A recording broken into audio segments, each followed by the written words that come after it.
Magandang araw po sa inyong lahat. Una po, gusto kong batiin ang ating chairperson na si Madam Marie Rivera. Happy birthday at mahabang buhay po.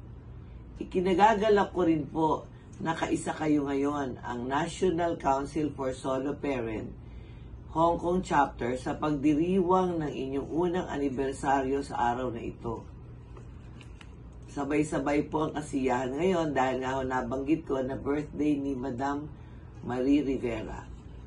Bagamat ako ay di makadadalo in person dahil ako po ay nandito syempre sa Manila, ituring po ninyong kasama ninyo ako sa lahat ng inyong pangarap at mga gawain dahil sa pagsusulong ng kapakanan ng solo parent natin na kasama kayo dyan sa Hong Kong.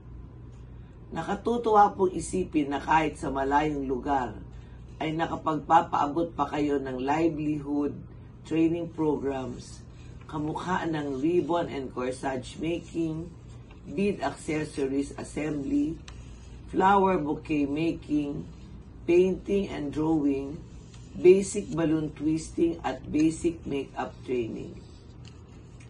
Hindi lang yan, meron pa kayo mga seminar on crime prevention for foreign domestic helpers at breast cancer prevention.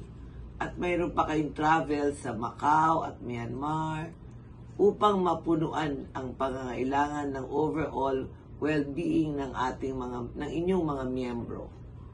At mayroon din kayong mga outreach programs sa Hong Kong katulad ng medical missions, massage therapy at OFW shelters para sa mga na-terminate na OFWs habang nag-aabang ng pagbabalik sa Pilipinas.